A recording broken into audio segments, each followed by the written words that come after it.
Okay, so hi everyone. My name is Benoit Tellier, and today we're gonna see together how we can get control of our email with Apache James. So what is Apache James? Apache James is an email server developed within the Apache Foundation. It also hosts several libraries for working with email. For example, parsing CIF scripts, parsing some SPF or DKIM records.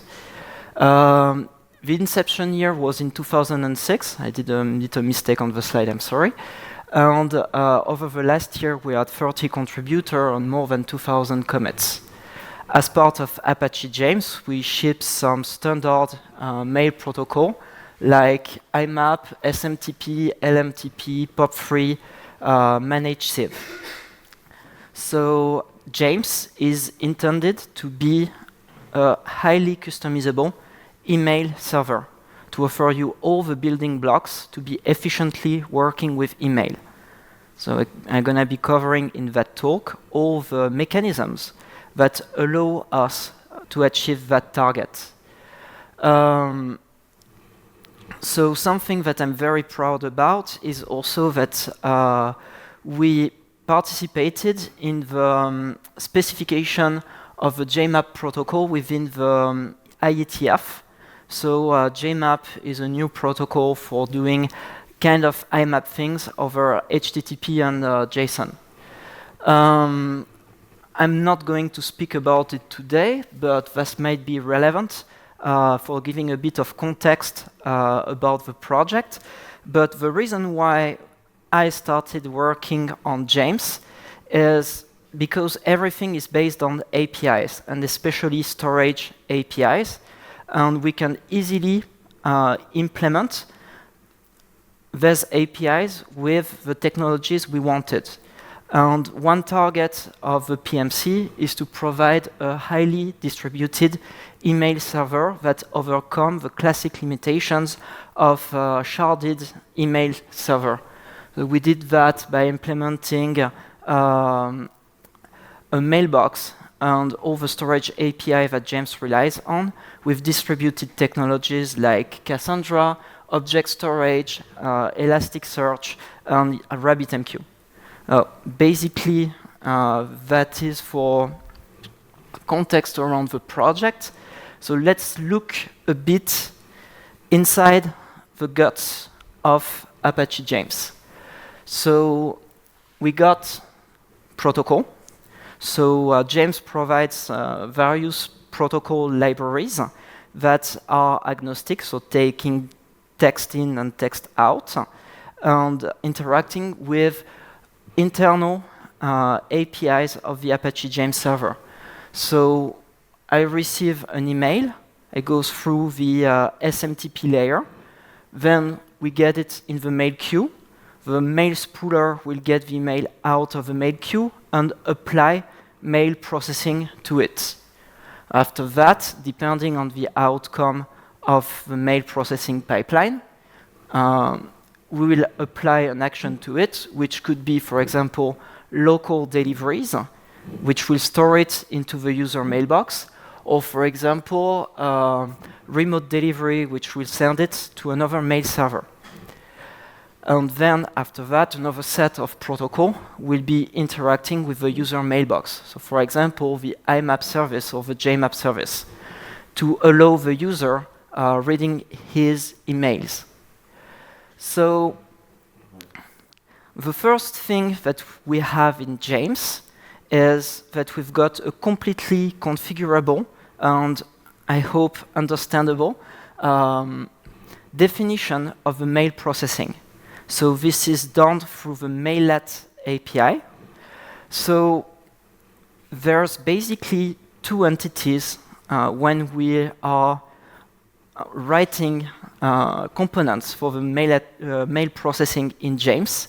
First one is Mailet, which can be think as an action or modification of an email, and the matcher, which is the condition at which we apply the given action. So the strength of it is that you've got a single XML file where you can define the order of the mailets. So it's a bunch of XML. So you start the processing at the base of the root processor. You will go from Mailet to Mailet, applying their action if the matcher is if the condition shipped in the matcher is met. So, for example, here we see, for example, in case of error, we increment a metric for reporting that error so that we have some monitoring related to this. We bounce back to the people that sent the email, and finally we will store it into a mail repository for later accessing it, for example, for debugging purposes or reprocessing purposes. All the Mailet and matcher, so Mailet and matcher go by pair, and they are organized in processor. So you go from one pair to the next one until you meet a final operation. So you've got complete control on the way you define your email processing. And where it starts being powerful is that you can define your own Mailet and matchers, bundle it in a jar, put it in the extension jar directory, load it, and have access. For example, you can call, for example, your beloved REST API for interacting with a separate system. Or you can have whatever. You can implement whatever business logic interacting with mail processing with that framework. And inside your own components, you can inject, for example, some APIs defined by James. For example, if I want to have Mailet that is interacting with a mailbox, I can just inject myself the mailbox manager in it. So, speaking about code, the Mailet is composed of one method that is very important. It's the service method. The service method takes an email and applies an action on it. So the Mailet is a side effect. You can modify the email that was passed as a parameter, or you can do some other side effects. For example, here we are saying hello out to the system console. So, of course, you can pass configuration parameter through the Mailet. Here we pass the language in which we say hello to the user. Regarding matcher, so I just choose one of the most simple matcher ever. The matcher, given an email, will tell you the collection of recipients the action should be applied to. So you can apply condition for only half of the recipients of the email. The way this is handled in the Mailet pipeline is that actually the mail will be split in two, one mail for which the action is applied and one other mail with the other half of the recipients for which the action is not applied. So one thing we're recently working on, and that will be part of the next 3.5 James release, is custom injections. So if I've got a custom API and a custom implementation on it, can I be telling James to be binding my custom implementation, my custom interface with my custom implementation? So that is something that we support currently. Maybe the mechanism is not clear, or maybe the feature, the goal it serves is really not clear. That's gonna be more clear with the coding, live coding that we're gonna be having later. So the injection framework that we are using in James is juice. So you can define a juice module where you buy an implementation to an interface. And then in the configuration, you just say that for your extensions, you're going to be using that very module. And when instantiating your implementation, James will be creating a child injector with your extension loaded in it. So you have no control on the components that are shipped inside James. So you cannot overload, for example, the Mailbox Manager feature, just for safety. But you can very well define some additional interfaces and additional implementations that are going to be used by your custom extensions. And then I can inject my interface in my Mailet. And we're going to be able to resolve the injection. So recently, we've been working on supporting more extensions. One thing that we developed is extending the REST administration API for Apache James. So you can simply define your own endpoints in the REST web admin interface that James is defining. Another thing, so until then, great, we've been doing inbound. Lots of private providers allow you to be doing inbound. Where we start being powerful is that we also allow extending the mail delivery agent behavior. So we are able to react to the user action in his mailbox. The way this is done is when you have an action, for example, storing an email, you will synchronously modify the mailbox storage and asynchronously sending an event that will go on an event bus. And you have mailbox listeners that receive the event and act upon it. So here you have a quick list of events that you can use. For an example of feature that can be implemented with it, we did spam assassin feedback. When the user moves the email in the spam mailbox, then we report the given email as spam to spam assassin. And then the spam assassin Mailet is going to be able to access the database of that very user and use his custom AI model.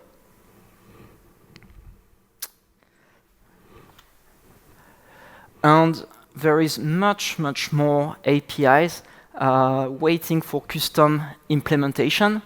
So, for example, you have mail repositories. How do you store emails within the mail processing pipeline? For example, for spam, for error, that kind of thing. You've got predeletion hooks for taking actions synchronously before removal. In case you want to copy the email somewhere, that's better not to do it in an event system that happens after the email is deleted.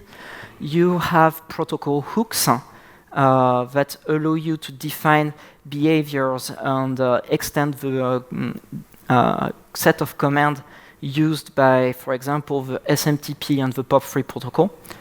The IMAP implementation is not using the internal protocol server that we've been shipping, so you cannot customize IMAP. That's a limitation. And I'm really sure that I forgot plenty of little other things that you can customize. So here we are speaking of getting an Apache James and marginally modify its behavior by loading additional extensions. James comes with an orthogonal architecture and a set of juice modules. You can very well imagine defining your own product by combining the different juice modules together. I'm not going to cover that today, but we are exposing to our user all of the building blocks to write their own mail server. I can, for example, take one proof of concept that we have in an integration test is a distributed SMTP server. So you don't have the mailbox, you don't have the mailbox listener event system, etc., etc. You just get SMTP, a little core of user management and mail processing, and that's it. So you are able to create your own mail server using the various modules. So here comes the practice. So I've been thinking a lot about what we're going to be doing together. And I thought that we need something that allows us to view many different interfaces in Apache James. So the use case that I propose is a blacklist. I say that for example, spammer@any.com cannot send email to the user of my domains. So basically, what we're gonna do is write an extension that will be composed of a matcher that I'm gonna be able to plug into the mail processing we do in Apache James. That matcher will be interacting with per domain address blacklist API that for a given domain will say which addresses are blacklisted or not. Then we're gonna need to implement our API, and because we're gonna be doing a quick proof of concept, we're gonna be using the memory James server where all the storage is done in memory. So we're gonna provide a memory per domain address blacklist. And finally, we're gonna need one other component for adding the entries we want in that blacklist. So we're gonna create a web admin route for adding things in that blacklist. Are you in? Go for it. So let's go to step 1. So I'm gonna switch back in window mode. Sorry for the recording, but we're gonna need to be writing a bit of code. So here you have the GitHub project. So I put all the example for this extension on GitHub so that you can review it, and you've got one branch per implementation step. So if you don't succeed to do it at one step, you can catch up the example later on. So step 1 is, given the API, we're going to be writing a memory implementation of it. Oh. Let's go and do that. Sorry, wrong one. Up. So what do we have here? Do you succeed to read on the screen, or do I need to put a bigger font size? You good? Bigger. So it's window maybe. Or view.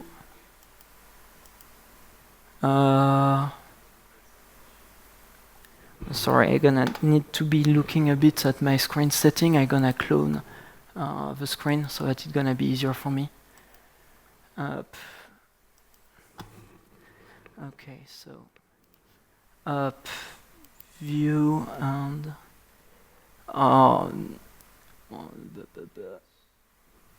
sorry?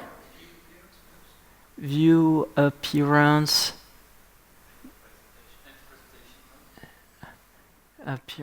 enter presentation mode. Ooh, so thank you very much. I was not aware of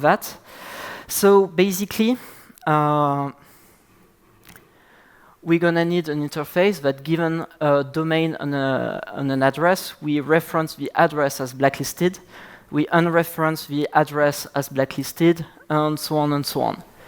So we are able to add, remove, clear, and list. Pretty easy. So when I jump back here, first thing that we need is to have a private multimap that is taking a domain, and for a domain, give us the set of addresses that that are actually blacklisted for that domain. We need to have a constructor for this. Of course, I need to initialize it being empty. So I can have a list multimaps maybe. I always forgot about Guava API multimap. So new list multimap. Okay.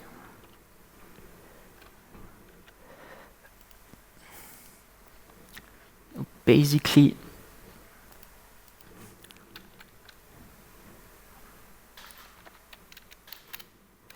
what we're going to be doing is just put the domain and the address into the multimap. We're going to do remove also. So we remove the domain and the address. For clearing it, we need just to remove the domain key. So remove all the entry for the domain that is specified. And for the list, we just return the content of a domain. And because we like immutability, we're gonna do an immutable copy of it. Okay, I just have one little detail to be solving. It's the initialization of this map. I think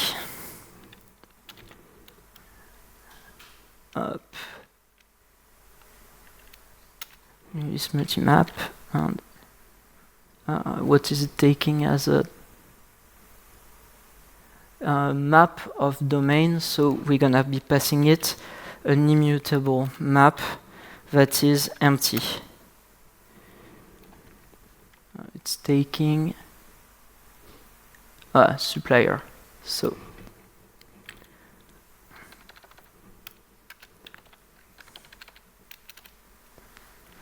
sorry. How to be exiting this cheat mode. So let's be no, not the right one. Took up multimap, synchronized multimap, and a hash multimap. Okay, very sorry about that. Here we go too, and I need to import that.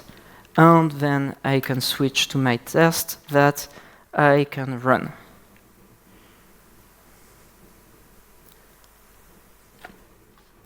I've got it's compiling, and everything is working fine. So from there we can go to our step 2. Step 2 is we're gonna need to write a module saying that we bind our implementation to the memory implementation that we have just been writing. So why do we need to bother here? Well, very simple. I want to be using my extension with all the backends that exist in Apache James. Thus, I need to be doing it in a dynamic way.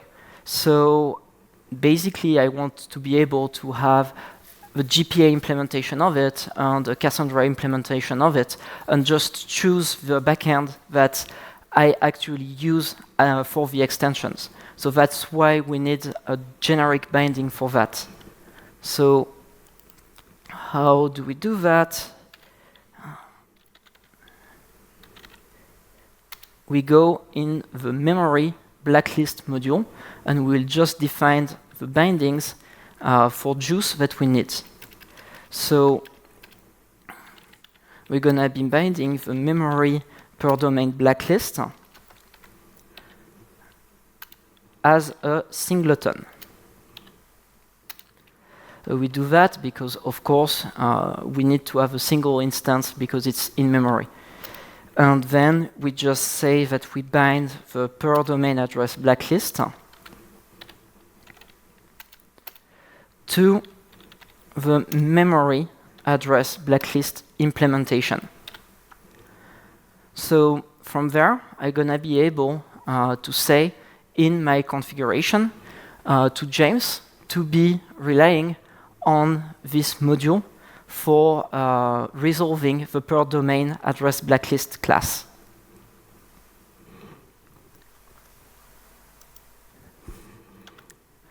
And here we go to step 3, which is the interesting one, where we actually write the business logic of the matcher. So it's a not in blacklist matcher, which means that we're going to take all of the recipients and for their domain, actually see if the sender of the mail is blacklisted or not. So let's go. So the mail object have a very convenient method allowing it to get the recipients.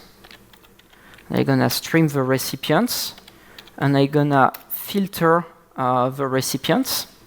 So for a recipient, I'm going to be looking at if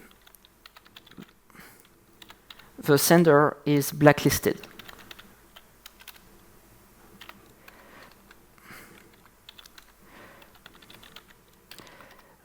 So I need to access the sender.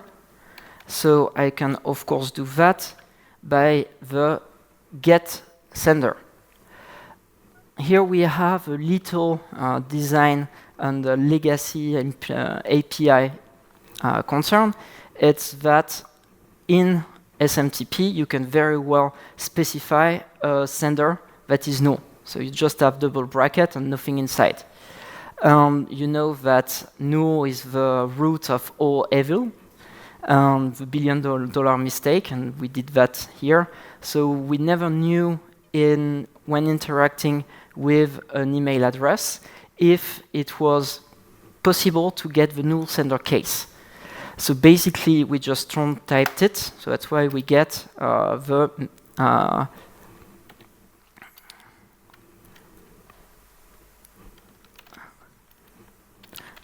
maybe sender class.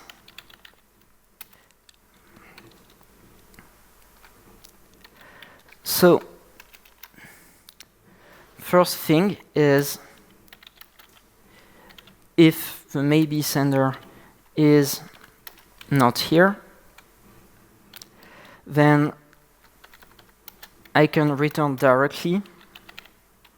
I will return directly the recipient of the mails. So very likely this is postmaster or some local addresses because you can configure some mailets higher in the pipeline that reject remote null server. And then I'm able to be having a mail address that is the sender, and I can do maybe sender.get. not the most beautiful.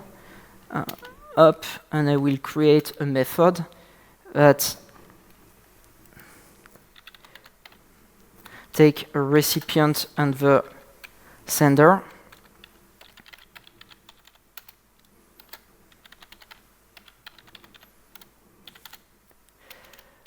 Okay, and that tells me if the sender is blacklisted.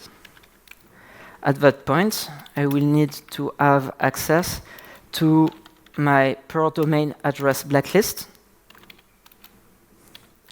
And I will need to resolve to inject it. So I add a constructor parameter for it.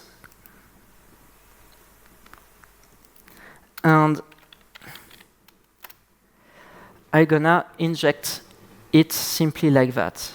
So here I'm gonna be able to take my blacklist, list the entries that are removed for the given domain, and I'm gonna be using the domain of the recipients, and I'm gonna see if it contains the sender.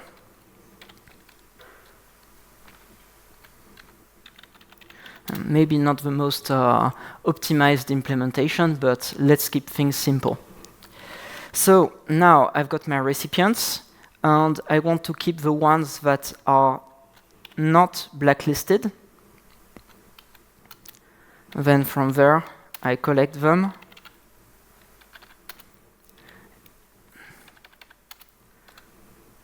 And I just return them. Okay. Is that clear? Good. Following, not falling asleep, looking at some code. Nice. So then I'm gonna see if we pass the tests regarding that. So these are unit tests. Awesome. So basically, we are instantiating a fake context for our matcher, and we just run some unit tests on top of that matcher. Okay, let's get to step 4. We still get 20 minutes, so hopefully I will be able to make it. So in step 4, we write our own administration API. So then I will go in the blacklist routes. So I've got an HTTP service that is defined. I'm able, for example, to define a GET on the base path, plus I want to get things for a given domain. So I've got a request and a response. Okay, and I'm able to write what's actually gonna be happening. So here, of course, I'm gonna need to have access to my API.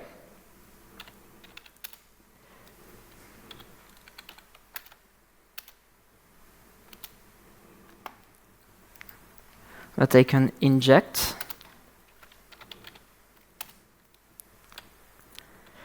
And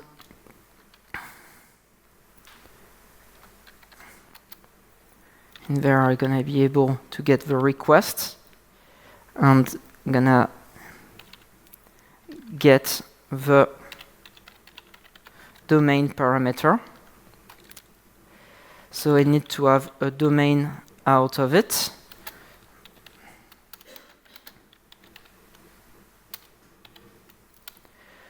And there I go. I can return the blacklist of that domain.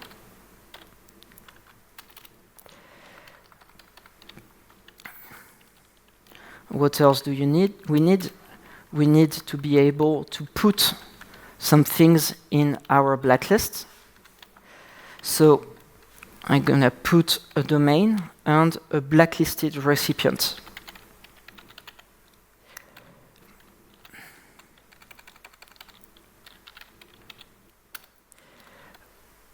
Okay.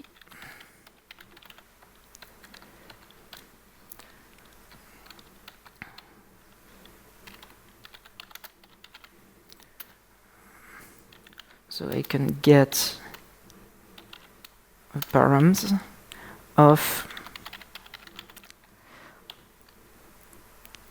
the recipient, and then in there I just put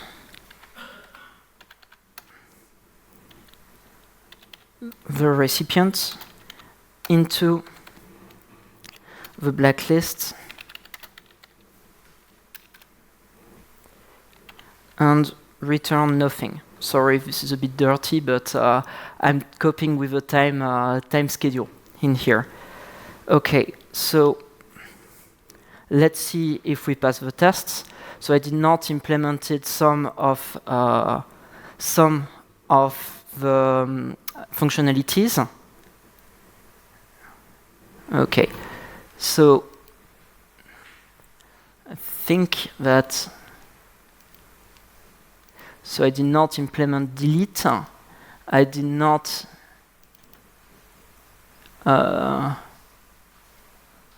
what is going on here? They implemented the put, and we are returning the wrong content type, the wrong code. Oh. Okay, and we have a JSON generation issue. Let's solve that. That looks like a problem. So here I'm returning a list of email address. James don't know how to be defining it in JSON. So you can define your own response object with their JSON annotation in that. Don't have time, so we won't gonna do that. We're just gonna simply map that into string.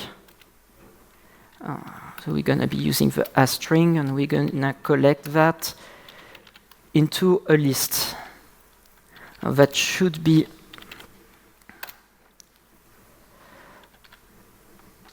solving our issue.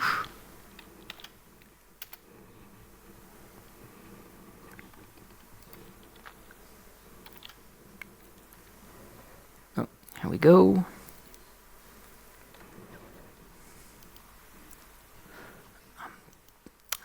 Apparently not. So, sorry. So, okay.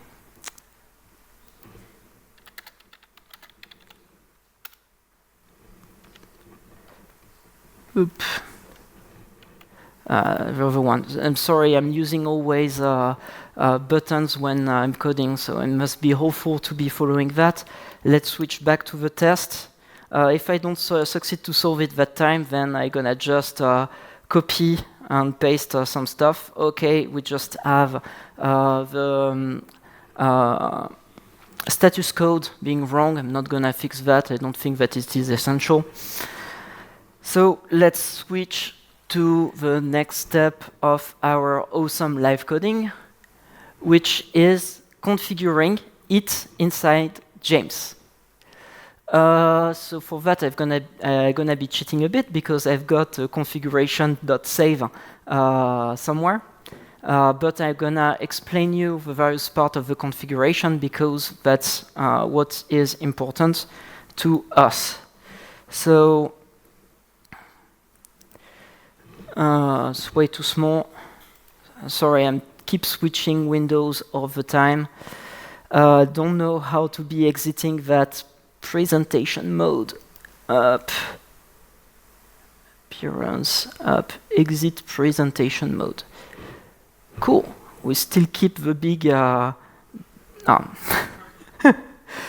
Okay, so the first thing that I'm gonna do is I'm gonna compile things. I'm gonna skip the test because I know that I've got some tests that are not working in webadmin because I did that way too fast. And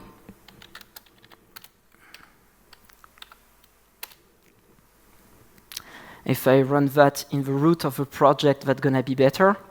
And from there, I'm gonna generate 3 jars with dependencies. 1 jar with dependency containing the matcher, 1 jar with dependency containing the memory implementation and the module for the binding, and 1 jar with dependency containing the webadmin declaration. By putting these 3 things together, check style. By putting these 3 things together, gonna be able to fix that.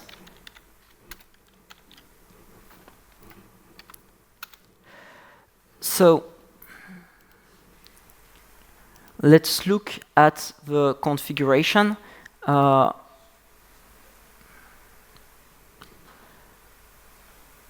While we are at it. So I'm gonna create in the demo folder a configuration folder, and somewhere I should have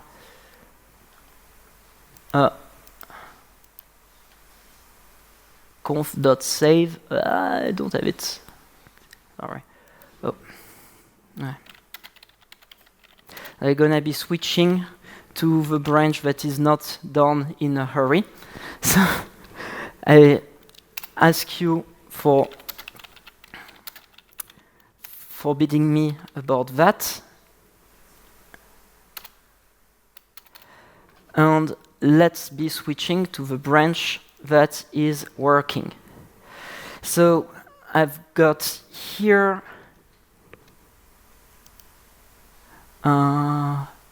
we come back to the same issue. That's way too small for you to see that.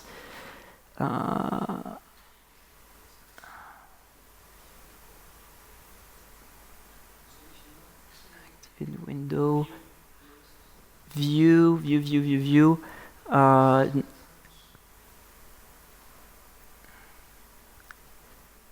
Window active.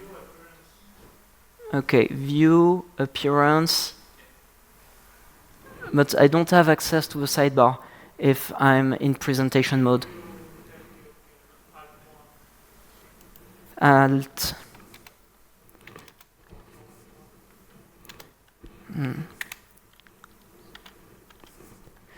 Okay. Let's try to do it with that. So the first configuration file that we got here is the binding definition. We say that we want to be using the memory blacklist module inside our James server for creating our extensions. So that's how we register it. And the interesting part happens in the Mailet container.xml file. So basically, when we receive an email, it's going to be starting at the beginning of the root processor. So we're going to check add the postmaster alias if needed, check the relay limit, so seeing that we are not looping on an email in the mail processing. And after that, we're going to apply for mails that are not in the blacklist. We're going to send them to the transport protocol where all the delivery logic actually happen. For emails that are in the blacklist, they will be able to pass, skip that go-to instruction, and we're going to send them to the blacklisted mail repository so that we are able to see the emails that were blacklisted. Is that clear? Awesome. And then finally, we register our extension root for webadmin.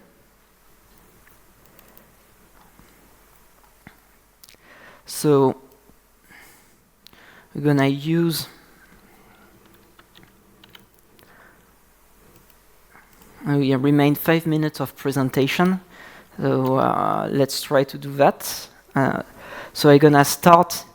Yeah, and I forgot to tell you, I got in the extension jars folder the 3 jars with dependencies that correspond to the 3 parts of my extension. So I start a Docker container. So I added 2 volumes, one for the configuration, one for the extension jars. So let's just look at the logs.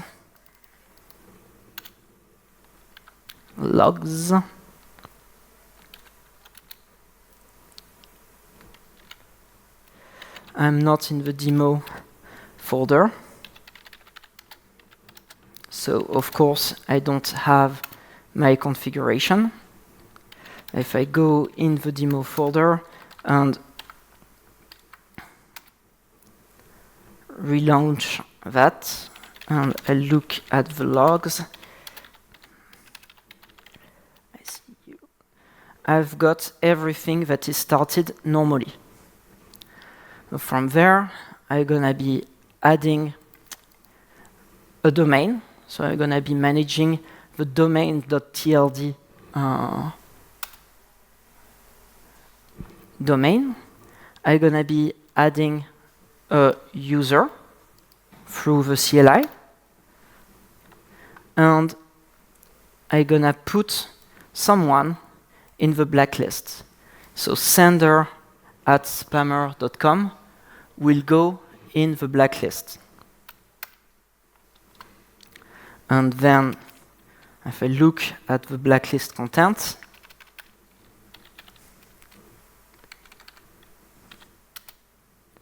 it contains my spammer.com. This is expected. Okay, and then we've got a recipient, we've got a sender that is blacklisted. Let's be sending some email. So I'm sending email for spammer.com. So it's a mail from sender at spammer.com.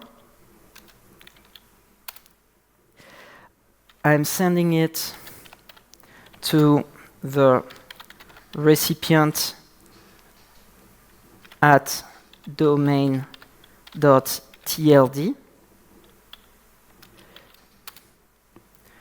I'm going to be sending a very simple email with a subject that is blacklisted. And here goes the body. So this is an email in its most simple form.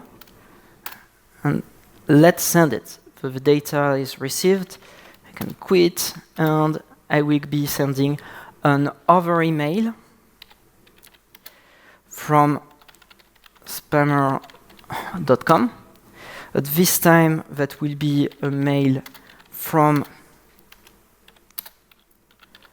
someone else at spammer.com. I'm gonna be sending it also to recipient at spammer.com. Let's be sending some data. So this one,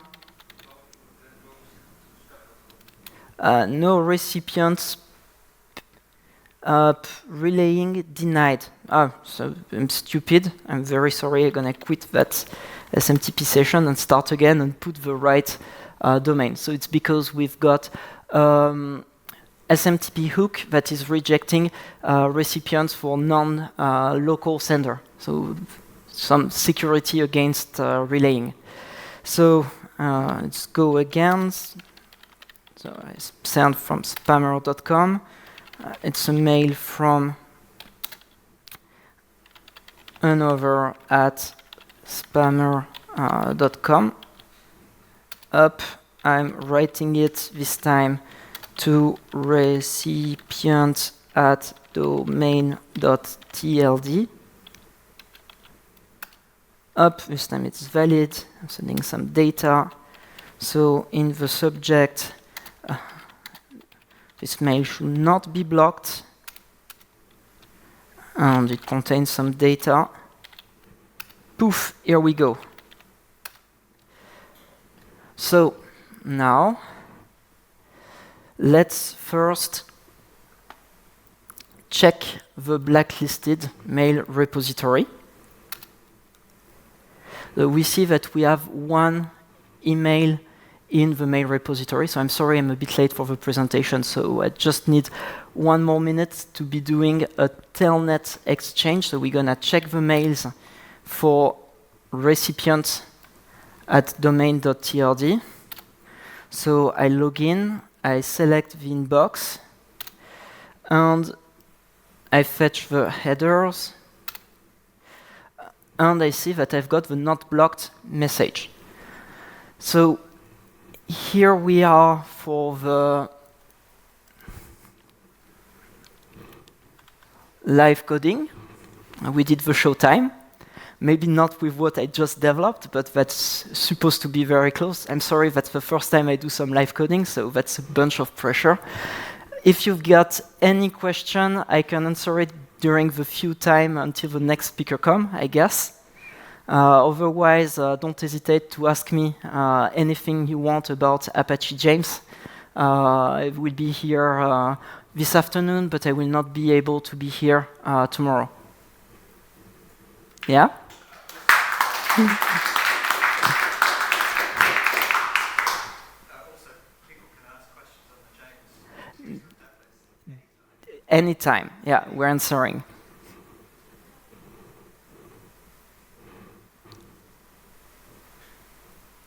Okay, thank you very much for your patience and your attention. That was a real pleasure.